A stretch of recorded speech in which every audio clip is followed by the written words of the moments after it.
అందరికీ స్వాగతం. మనం సాధారణంగా ఏమనుకుంటాం? మనం ఒక సెక్యులర్ ప్రపంచంలో అంటే లౌకిక యుగంలో జీవిస్తున్నామని కదా. కాని మన చుట్టూ ఉన్న రాజకీయాలు, మన విలువలు, మన సమాజం ఇవన్నీ కూడా దేవుళ్ళు లేని కొన్ని కొత్త రకం మతాలచేత నడపబడుతున్నాయంటే నమ్ముతారా? అవును. ఈరోజు మనం మన మూల గ్రంథం ఆధారంగా ఈ ఆశ్చర్యకరమైన ఆలోచనను కొంచెం లోతుగా విశ్లేషిద్దాం.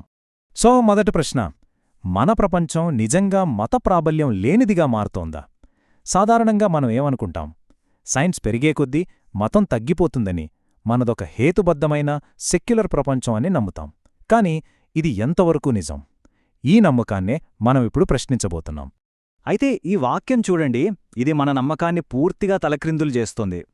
ఆధునిక యుగం చరిత్రలోనే అత్యంత రక్తసిక్తమైన మతయుద్ధాలకు సాక్ష్యంగా నిలిచింది. ఏంటిది? ఇది ఎలా సాధ్యం? అసలు సెక్యులర్ యుగంలో మతయుద్ధాలు ఎలా జరుగుతాయి? ఈ గందరగోళాన్ని అర్థం చేసుకోవాలంటే మనం మొదటగా మతం అనే పదానికే ఒక కొత్త అర్థం వెతకాలి. సరే, మనం సెక్షన్ 1లోకి వెళ్దాం. మతాన్ని పునర్నిర్వచించడం అంటే విశ్వాసాన్ని మనం చూసే దృష్టిని మార్చే ఒక కొత్త కోణాన్ని ఇప్పుడు పరిశీలిద్దాం. మన మూల గ్రంథం ప్రకారం మతమంటే ఇది మానవాతీత క్రమంపై ఉన్న విశ్వాసం మీద ఆధారపడిన మానవ నిబంధనలు మరియు విలువల వ్యవస్థ. ఒక్క నిమిషం, మానవాతీత క్రమం అంటే ఏంటి? సింపుల్గా చెప్పాలంటే మనుషులు సృష్టించని ఒక ఆర్డర్ అన్నమాట. ఇక్కడ మనం గుర్తుపెట్టుకోవాల్సిన అతి ముఖ్యమైన విషయమేంటంటే ఈ డెఫినిషన్ ప్రకారం మతానికి దేవుడుండాల్సిన అవసరం లేదు. చూసారా, ఇది చాలా పెద్ద మార్పు. ఈ రెండిటి మధ్య తేడా చాలా ముఖ్యం. మానవాతీతం వర్సెస్ అతీంద్రియం. మానవాతీతమంటే ప్రకృతి నియమాలలాంటివి. వాటిని మనం తయారు చేయలేదు కదా, అవి మనకు మించినవి. అదే అతీంద్రియమంటే ఒక దేవుడు, ఒక సృష్టికర్త ఉన్నాడని నమ్మడం. ఈ చిన్న తేడాను మనం అర్థం చేసుకుంటే చాలు, దేవుడి ప్రస్తావనే లేని పెద్ద పెద్ద సిద్ధాంతాలు కూడా ఎలా మతాలులా పనిచేస్తాయో మనకు స్పష్టంగా అర్థమవుతుంది. సరే, ఇప్పుడు సెక్షన్ 2, కమ్యూనిజం, ఒక దైవరహిత విశ్వాసం. ఈ కొత్త నిర్వచనాన్ని టెస్ట్ చేయడానికి మనకొక పర్ఫెక్ట్, ఊహించని ఉదాహరణ దొరికింది. అదే సోవియట్ కమ్యూనిజం. ఒక్కసారి ఈ పోలిక చూడండి, ఎంత అద్భుతంగా ఉందో కదా. కమ్యూనిజంలో వాళ్ల పవిత్ర గ్రంథమేంటి? కార్ల్ మార్క్స్ రాసిన దాస్ క్యాపిటల్. ప్రవక్తలెవరు? Marx, Engels, Lenin. మరి మత గురువులు కమ్యూనిస్ట్ పార్టీ కమిస్సార్లు. అంతేకాదు, ట్రాట్స్కీయిజం లాంటి వాటిని మత ద్రోహంగా చూసేవాళ్లు. మేడే, అక్టోబర్ విప్లవం లాంటి పవిత్రమైన పండగలు కూడా ఉన్నాయి. చూశారా?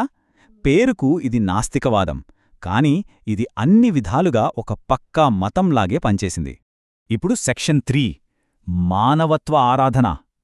కమ్యూనిజం కేవలం ఒక ఉదాహరణ మాత్రమే. మన మూల గ్రంథం ఏం చెప్తుందంటే ప్రస్తుతం ప్రపంచాన్ని శాసిస్తున్న అతి పెద్ద, శక్తివంతమైన మతం మానవతావాదం అంటే హ్యూమనిజం. అసలు ఈ మానవతావాదం అంటే ఏంటి? చాలా సింపుల్గా చెప్పాలంటే ఇది మనుషుల్నే దేవుళ్లుగా ఆరాధించే మతం అన్నమాట. ఈ విశ్వంలో హోమోసాపియన్స్ జాతికి ఒక ప్రత్యేకమైన, పవిత్రమైన స్థానం ఉందని, మన జాతి బాగుండటమే అత్యున్నత లక్ష్యమని నమ్ముతుంది. ఇప్పుడు సెక్షన్ 4, మానవతావాదం యొక్క 3 ప్రత్యర్థి వర్గాలు. అయితే ఇక్కడొక ట్విస్ట్ ఉంది. పాత మతాలలాగే మానవతావాదం కూడా ఒక్కటి కాదు. నిజమైన మానవత్వం అంటే ఏమిటి అనేదానిపై తీవ్రమైన విభేదాలున్నాయి. అందుకే ఇది 3 వర్గాలుగా విడిపోయి ఒకదానితో ఒకటి పోరాడుతున్నాయి. ఒక రకంగా ఇది ఒక ఆధునిక పవిత్ర యుద్ధంలాంటిది. ఆ 3 వర్గాలేంటంటే 1 ఉదారవాద మానవత్వాదం, 2 సోషలిస్టు మానవత్వాదం, 3 పరిణామవాద మానవత్వాదం. సరే, ఇప్పుడు ఇవి ఒకదానికొకటి ఎలా భిన్నంగా ఉన్నాయో వివరంగా చూద్దాం. ఈ టేబుల్ చూస్తే మనకు చాలా క్లియర్గా అర్థమవుతుంది. మొదటిది ఉదారవాద మానవతావాదం అంటే లిబరల్ హ్యూమనిజం. వీళ్ల దృష్టిలో మానవత్వం అంటే ప్రతి ఒక్క వ్యక్తి, అందుకే వ్యక్తిగత స్వేచ్ఛకే ఎక్కువ ప్రాధాన్యత ఇస్తారు. ఇక రెండోది సోషలిస్ట్ మానవతావాదం. వీళ్లకు మానవత్వం అంటే వ్యక్తి కాదు, మొత్తం సమాజం. అందుకే వీళ్ళు సమానత్వానికి పెద్దపీట వేస్తారు. ఇక చివరిగా పరిణామవాద మానవతావాదం. వీళ్ళు మానవత్వాన్ని ఒక జాతిగా చూస్తారు, అది ఇంకా ఉన్నతంగా పరిణామం చెందొచ్చు లేదా నాశనం కూడా అవ్వొచ్చు అని నమ్ముతారు. ఈ పరిణామవాద మానవతావాదానికి అత్యంత భయంకరమైన ప్రసిద్ధ ఉదాహరణ నాజీలు. వాళ్ళు ఏమని నమ్మారంటే మానవ జాతిని మరింత ఉన్నతమైన సూపర్ మ్యాన్గా మార్చవచ్చని. అదే సమయంలో వాళ్ళు అధమ మానవులు అని ముద్రవేసిన వాళ్ళని నిర్మూలిస్తేనే ఇది సాధ్యమవుతుందని భావించారు. వాళ్ల సిద్ధాంతమంతా డార్విన్ సిద్ధాంతాన్ని తప్పుగా, ప్రమాదకరంగా అర్థం చేసుకోవడంపై ఆధారపడింది. అయితే ఇక్కడ మనం గుర్తుంచుకోవాల్సిన చాలా ముఖ్యమైన విషయం ఒకటుంది. సైన్స్ నాజీల జాతి సిద్ధాంతాన్ని పూర్తిగా ఖచ్చితంగా తప్పు అని నిరూపించింది.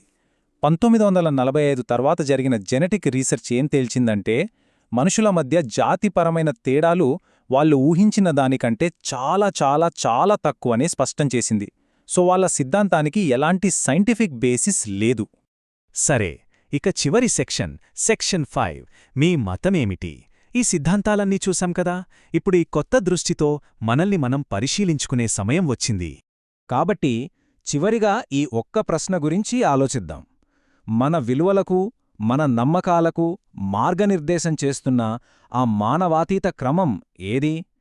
అది వ్యక్తిగత స్వేచ్ఛ, సామాజిక సమానత్వమా, లేక ప్రకృతి నియమాలా, లేదా ఇంకేదైనా నమ్మకమా? దీని గురించి ఒక్కసారి లోతుగా ఆలోచిస్తే మనలో చాలామంది తెలియకుండానే ఏదో ఒక ఆధునిక మతాన్ని అనుసరిస్తున్నామనే విషయం మనకే ఆశ్చర్యం కలిగిస్తుంది.